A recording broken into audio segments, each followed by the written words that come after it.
Hello नमस्कार दोस्तों, कैसे हैं आप लोग दोस्तों। आशा करते हैं आप लोग दोस्तों अच्छे होंगे। तो दोस्तों आज जो हम वीडियो लेकर के आए हैं बीएड से संबंधित है और बीएड फर्स्ट ईयर की आपकी क्लास है। जैसा कि आपको पिछली वीडियो में पता है कि हम आपको बीएड से संबंधित जो भी क्लास हैं उन्हें लेकर के आते रहते हैं। और ये आप देख रहे होंगे, ये आपकी है BEd first year class fourth. कौन सी क्लास फोर्थ है। जो बाकी क्लास हैं दोस्तों नीचे आप डिस्क्रिप्शन बॉक्स में जाकर देख सकते हैं, फर्स्ट सेकंड थर्ड। और ये जो क्लास है आपकी, जो कोर्स कोड है E102, यानी जो आपकी दूसरी बुक होती है उसका है दोस्तों। तो दोस्तों ये कौन सी बुक है, इसका भी नाम यहाँ पे लिखा हुआ है। ये है यहाँ पे भारत के दार्शनिक तथा समाजशास्त्रीय परिदृश्य, ये इसका बुक नेम है।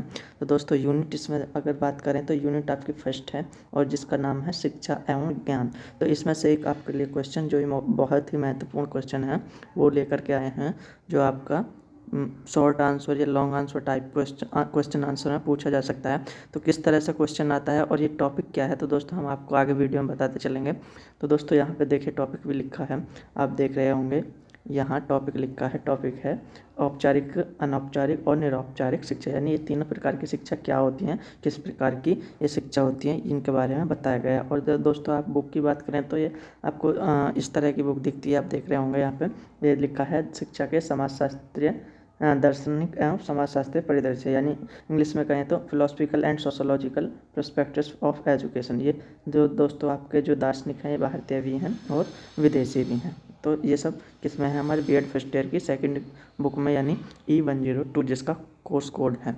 इसके बाद आगे बढ़ते हैं टॉपिक पर। तो क्वेश्चन किस प्रकार से पूछा जाता है, किस प्रकार से आप उसका आंसर दे सकते हैं दोस्तों, चलते हैं आगे वीडियो में। तो दोस्तों आगे देखते हैं। तो इस तरह से कुछ क्वेश्चन आ जाता है, जैसे आप यहाँ पे देख रहे होंगे दोस्तों, यहाँ लिखा है औपचारिक, अनौपचारिक तथा निरौपचारिक शिक्षा को समझाइए तथा उसकी विशेषता बताइए। यह शिक्षा के प्रकार में औपचारिक, अनौपचारिक और निरौपचारिक तथा शिक्षा तथा उसके गुण दोष के बारे में चर्चा कीजिए। तो आज हम तीनों ही प्रकार की शिक्षा के बारे में चर्चा करेंगे। तो दोस्तों आशा करते हैं आपको समझ आएगा। तो दोस्तों वैसे तो हमने बहुत ही आसान भाषा का, साधारण भाषा का इसमें प्रयोग किया है, तो आशा करेंगे कि आपको समझ आ जाए। और दोस्तों बढ़ते हैं आगे वीडियो में।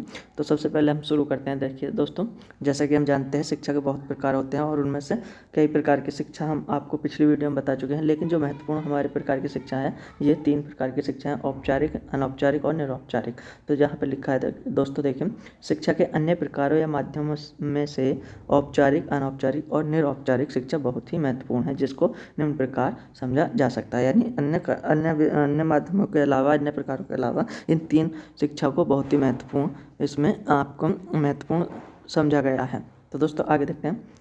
ये देखिए दोस्तों, यहाँ से आपकी आ जाती है औपचारिक शिक्षा, जिसे अंग्रेजी में कहते हैं दोस्तों फॉर्मल एजुकेशन। क्या होती है फॉर्मल एजुकेशन, यानी दोस्तों ऐसी शिक्षा जो किसी निश्चित उद्देश्य तथा आदर्शों के अनुरूप होती है तथा जिसमें समय अवधि के साथ साथ निश्चित पाठ्यक्रम तथा उसका परिणाम प्राप्त हो सके, तथा जिसमें लक्ष्य, शिक्षण पद्धति, पाठ्यक्रम, विद्यार्थी, अध्यापक, विभिन्न प्रकार की गतिविधियाँ जैसे कार्य दिवस, छुट्टियां आदि सब कुछ निर्धारित किया जाता हो, औपचारिक शिक्षा के अंतर्गत आती है। किसके अंतर्गत आती है, औपचारिक शिक्षा के अंतर्गत आती है। दोस्तों कुल मिला के बात कहें तो ये है कि जिस भी शिक्षा में निश्चित पाठ्यक्रम हो, निश्चित समय अवधि हो, निश्चित उसका जो है उद्देश्य हो, ये सब किसके अंतर्गत आती है, औपचारिक शिक्षा के अंतर्गत आती है। यानी दोस्तों अगर आपको व्यवहारिक ज्ञान में या आपके जीवन में आपकी बात करें तो औपचारिक शिक्षा जो हम स्कूल, कॉलेज, विद्यालय में लेते हैं वो सब कैसी शिक्षा होती है, वो औपचारिक होती है, क्योंकि उसमें निश्चित पाठ्यक्रम होता है, निश्चित उद्देश्य होता है और निश्चित समय होता है। तो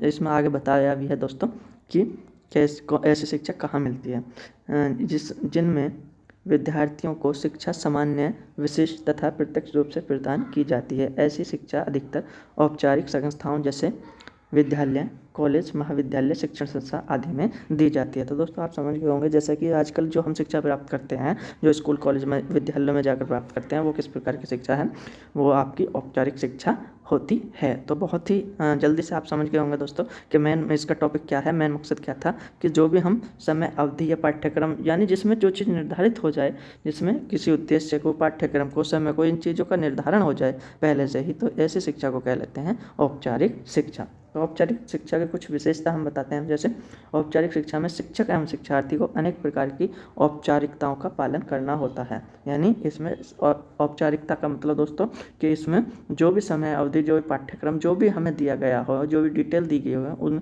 जो भी उद्देश्य दिया गया है उन सबको हमें पूर्ण करना होता है, यानी उनकी औपचारिकता को पूर्ण करना होता है। और यह एक सहज प्रकार की शिक्षा है, यानी क्योंकि दोस्तों इसका खाका पहले ही तैयार हो जाता है तो ये एक सहज प्रक्रिया हो जाती है। उसके बाद आगे देखते हैं, इसमें एक निश्चित समय अवधि में एक निश्चित पाठ्यक्रम को पूर्ण करना होता है। जैसे दोस्तों आपको ऊपर भी बताया गया कि इसमें एक निश्चित पाठ्यक्रम होता है और निश्चित समय भी दिया गया होता है। जैसे कि हमारी क्लास चलती है, class first, second, third, fourth, ये सब क्या होता है, इनमें सिर्फ क्या होता है, 1 साल की इसमें अवधि दी जाती है और उसमें ये भी दिया जाता है, हमारी बुक होती है कि इसमें पाठ्यक्रम के रूप में कि इसमें इस पाठ्यक्रम को पूर्ण करना है। इसके बाद आगे देखते हैं दोस्तों, औपचारिक शिक्षा में कुछ उद्देश्य भी होते हैं जो नियोजित गतिविधियां करके पूर्ण किए जाते हैं। यानी कि उसमें एक उद्देश्य इस तरह से होते हैं दोस्तों कि जैसे कि फर्स्ट जो आपका बच्चा होता है, फर्स्ट होता है, जो फर्स्ट क्लास में होता है, तो उसमें ये उद्देश्य होता है कि यहाँ तक इस फर्स्ट क्लास में रहकर इसे इस तरह का ज्ञान दिया जा सकता है, और सेकंड में बाद इसके बाद ये ज्ञान दिया जाएगा, और थर्ड में इसके बाद ये ज्ञान दिया जाएगा। ऐसा नहीं होता कि आप दोस्तों फर्स्ट क्लास से ही के बच्चों को बहुत बड़ा ज्ञान देने की चेष्टा रखते हों, ये नहीं होता है, इसमें नियोजित हो जाता है सब कुछ। इसके बाद आगे चलते हैं दोस्तों। आगे औपचारिक शिक्षा में छात्र तथा अध्यापक दोनों मिलकर पाठ्यक्रम को निश्चित समय अवधि में पूर्ण करने का प्रयत्न करते हैं। यानी सबसे पहले जो आपकी जो मेहनत की जाती है, जो शुरुआत की जाती है, वो अध्यापक की तरफ से की जाती है और उसके बाद छात्र को भी उसमें सम्मिलित होना पड़ता है, और दोनों मिलकर क्या होते हैं, एक निश्चित समय अवधि में, यानी कि तो हमें पता ही है दोस्तों, जैसे कि स्कूल कॉलेजों में एग्ज़ाम वगैरह होते हैं, तो इसमें भी एक निश्चित समय दे दिया जाता है कि इतने समय बाद आपके एग्ज़ाम होंगे और इतने समय बाद आपका रिजल्ट आ जाएगा। तो ये एक निश्चित समय अवधि पहले से ही बांट दी जाती है। इसके बाद क्योंकि छात्र अन्य सहपाठियों के साथ बैठता है जिसमें मैत्रीभाव की भावना जागृत होती है, क्योंकि दोस्तों स्कूलों में बहुत से छात्र एक साथ बैठकर शिक्षा ग्रहण करते हैं, तो उसमें क्या होता है, आपस में मेल भाव बढ़ जाता है और उसमें मैत्रीभाव का भी गुण उत्पन्न हो जाता है। इसके बाद आगे औपचारिक शिक्षा में शिक्षार्थी को अनुशासित ढंग से बहुत चीज़ों को करने की विधि सिखाई जाती है, जिससे उसको आत्मविश्वास और आत्म अनुशासन की भावना का विकास हो जाता है। यानी इसमें बहुत सारी ऐसी चीज़ हैं जो स्वयं करने के लिए दी जाती हैं, जिससे कि बच्चों में आत्मविकास का विकास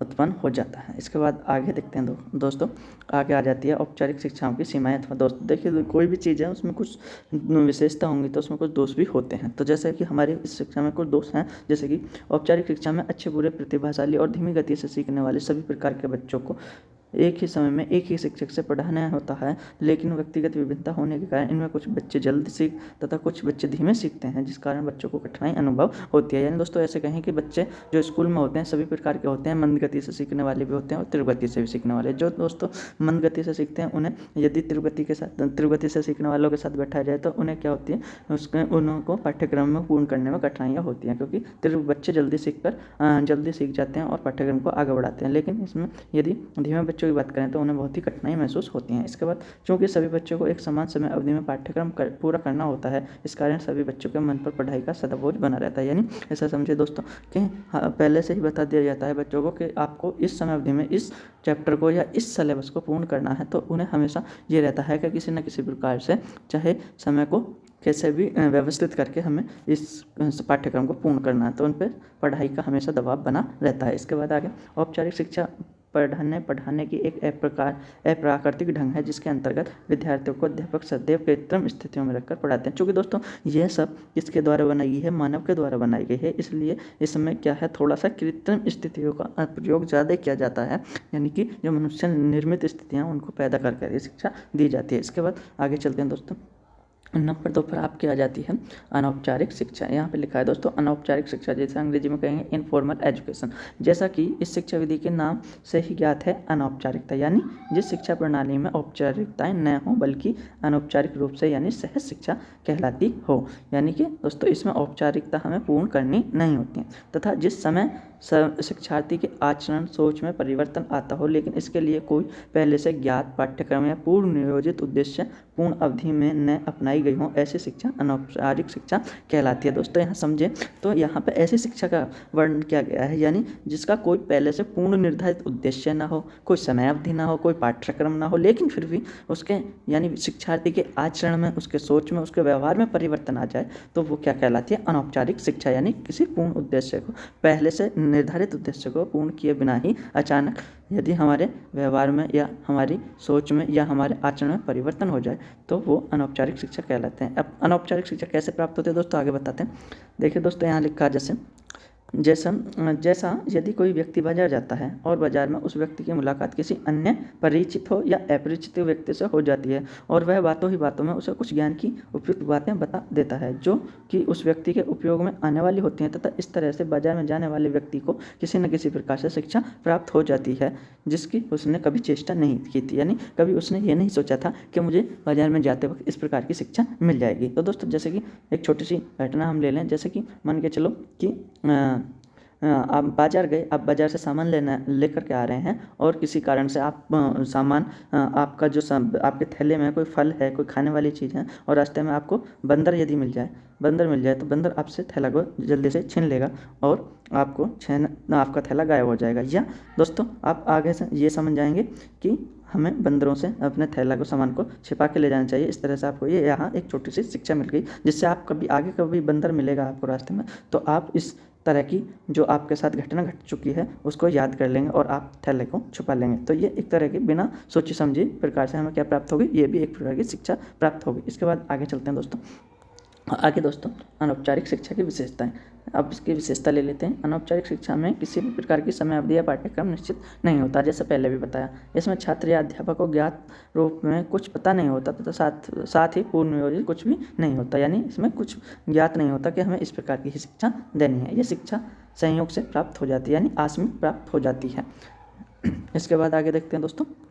अनौपचारिक शिक्षा में कभी कभी सीखने वाला सिखाने वाले से बड़ा भी हो सकता है। दोस्तों, ये नहीं कह सकते कि हमेशा जो अनौपचारिक शिक्षा में होता है, जो सिखाने वाला होता है यानी शिक्षा देने वाला होता है, वो हमेशा शिक्षा ग्रहण करने वाले से छोटा हो। वो बड़ा भी हो सकता है या कोई जानवर भी होता है, कोई पशु भी हो सकता है, कोई भी हो सकता है। कुल मिला के शिक्षार्थी को उसके जीवन में, उसके व्यवहार में परिवर्तन होना चाहिए, चाहे वो शिक्षा किसी भी प्रकार से ले ली गई हो या किसी के माध्यम से ले ली गई हो। ये इसका मेन जो इफेक्ट है ये आपका निकल के आता है अनौपचारिक शिक्षा में। इसके बाद ये शिक्षा सीखने सिखाने का अत्यंत सरल सहज तरीका है। साथ ही छात्र के दिमाग पर कोई दबाव भी नहीं पड़ता इसमें, यानी कि एक दबाव नहीं होता कि इस समय में इस पाठ्यक्रम को पूर्ण करना ही करना है। अनौपचारिक शिक्षा व्यवहार में रहकर व्यवहारिक ज्ञान के प्राप्त करा देती है, यानी दोस्तों ये व्यवहार में रहकर या समाज में रहकर ही प्राप्त कर ली जाती है। इसके बाद आगे देखते हैं इसके कुछ दोष।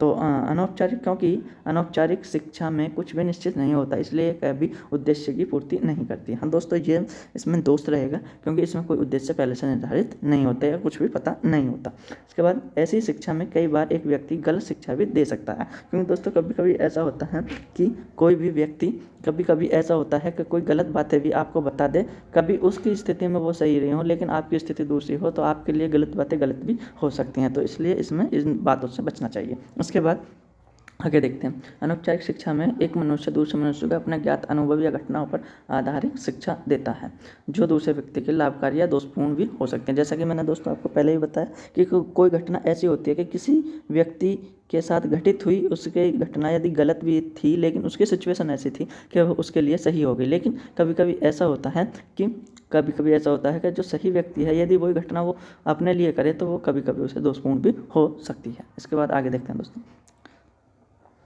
इसके बाद आती है निरौपचारिक शिक्षा, जो कि बहुत ही महत्वपूर्ण है, यानी अंग्रेजी में कहते हैं नॉन फॉर्मल एजुकेशन। निरौपचारिक शिक्षा औपचारिक तथा निरौपचारिक शिक्षा जो है औपचारिक तथा अनौपचारिक शिक्षा के बीच की शिक्षा है, जो आज के समय में बहुत ही लोकप्रिय प्रचलित होती जा रही है, जिसके अंतर्गत एक विद्यार्थी समय मिलने पर इसे औपचारिक रूप में तथा समय न मिलने पर अनौपचारिक रूप में सीख सकता है। यानी दोस्तों जैसे आपको ऊपर बताया गया था कि औपचारिक शिक्षा में समय अवधि पाठ्यक्रम सब कुछ होता है, लेकिन अनौपचारिक में कुछ भी नहीं होता। लेकिन इन दोनों को मिला करके क्या होता है, निरौपचारिक शिक्षा बनाई गई, जिसमें आपको समय है तो समय अवधि के अनुसार पाठ्यक्रम लेकर समय के अनुसार उसे ग्रहण कर सकते हैं। और दूसरा आपका जो समय भी नहीं है तो इस पर कोई आपको प्रेशर नहीं होता, कोई आपको दबाव नहीं होता कि आपको ये शिक्षा अभी पूर्ण करनी है, तुरंत पूर्ण करनी है, अभी कक्षा लेनी है। यह शिक्षा किसी भी आयोग, किसी भी स्थान का व्यक्ति घर बैठे प्राप्त कर सकता है, इस शिक्षा को प्राप्त कर सकता है। इस प्रकार की शिक्षा का उदाहरण है जैसे इसमें के उदाहरण बहुत सारे हैं, जैसे आप आजकल के विद्यालय हो गए हैं, जैसे मुक्त स्कूल यानी ओपन स्कूल। और ओपन स्कूल में आप देखिए इग्नू है, सॉरी वो आपका है NYS है यानी, और आपका मुक्त विश्वविद्यालय में इग्नू है। पत्राचार में पाठ्यक्रम में जो कि अलग अलग जो पत्राचार से कोर्स कराते हैं संस्थान तथा डिस्टेंस एजुकेशन, दूसरी शिक्षा, ये सब किसमें आते हैं, निरौपचारिक शिक्षा में। तो दोस्तों इनका भी जो कभी कभी वेरी शॉर्ट आंसर में इसमें टिप्पणी पूछ ली जाती है, तो इनको नेक्स्ट वीडियो में हम बताएंगे कि मुक्त विद्यालय, मुक्त विश्वविद्यालय या पत्राचार ये सब क्या होते हैं, इन्हें नेक्स्ट वीडियो में बताएंगे। इसके बाद आगे चलते हैं दोस्तों निरौपचारिक शिक्षा की विशेषताएं। देखिए हम विशेषताएं शुरू हो जाती हैं। निरौपचारिक शिक्षा की विशेषताएं। निरौपचारिक शिक्षा का पूर्णतः शिक्षार्थी के उन्मुख प्रणाली के अंतर्गत है, क्योंकि इसमें उसकी सभी सुविधा तथा आवश्यकताओं को ध्यान में रखा जाता है। यानी दोस्तों एक बच्चे के, एक छात्र के, एक शिक्षार्थी की सब चीज़ों को ध्यान में रखता है। यदि कोई वह कहीं कार्यरत भी है तो भी वो इस शिक्षा को प्राप्त कर सकता है। यह जीवन के और पर्यावरण के आधार के मध्य अनुभव से संबंध है, यानी जीवन और पर्यावरण के मध्य जो भी अनुभव होते हैं उन सबका निचोड़ इस शिक्षा के अंतर्गत लिया जाता है। इस शिक्षा की सबसे बड़ी विशेषता यह है कि यदि कोई व्यक्ति किसी का अन्य कार्यों में भी लिप्त है तब भी वह शिक्षा प्राप्त कर सकता है। यानी कोई जॉब भी करता है, कोई आपका भरण पोषण करने के लिए कार्य भी करता है, तो उसमें उसके साथ साथ भी इस शिक्षा को वो प्राप्त कर सकता है। इसके बाद शिक्षार्थी के लिए यह व्यवस्था को लचीला बनाया गया है तथा सकारात्मक दृष्टिकोण अपनाकर इसे आज हम निर्भर बनाने का प्रयोग किया गया है। निरौपचारिक शिक्षा सतत चलती है तथा खाली समय में इसका सर्वोत्तम उपयोग कर लेते हैं। यानी यदि आप कुछ भी समय मिलता है तो आप निरौपचारिक शिक्षा को प्राप्त कर सकते हैं खाली समय में। ये बिना किसी कठोर बाधाओं वाली मुक्त शिक्षा प्रणाली है। इसके बाद इसके कुछ दोष हैं दोस्तों निरौपचारिक शिक्षा के। निरौपचारिक शिक्षा के गुण नहीं आएगा दोस्तों, यहाँ आएगा दोष। इसके द्वारा शिक्षा की पास वंचित डिग्री, डिप्लोमा या सर्टिफिकेट प्राप्त हो जाते हैं, लेकिन उसमें आत्मविश्वास की कमी होती है। क्योंकि दोस्तों कभी कभी ऐसा होता है कि निरौपचारिक शिक्षा लेते लेते हमारे पास डिग्री या डिप्लोमा तो हो जाते हैं, लेकिन कभी कभी हमें उतनी जानकारी नहीं हो पाती जिस तरह का हमारे पास डिप्लोमा होता है। क्योंकि दोस्तों हम रेगुलरली पढ़ाई नहीं करते, तो इस कारण से हमें क्या हो जाती है, अपना आत्मविश्वास की कमी हो जाती है। इसमें विद्यार्थी नियमित रूप से पढ़ नहीं पाता, बल्कि समय मिलने पर ही पढ़ पाता है।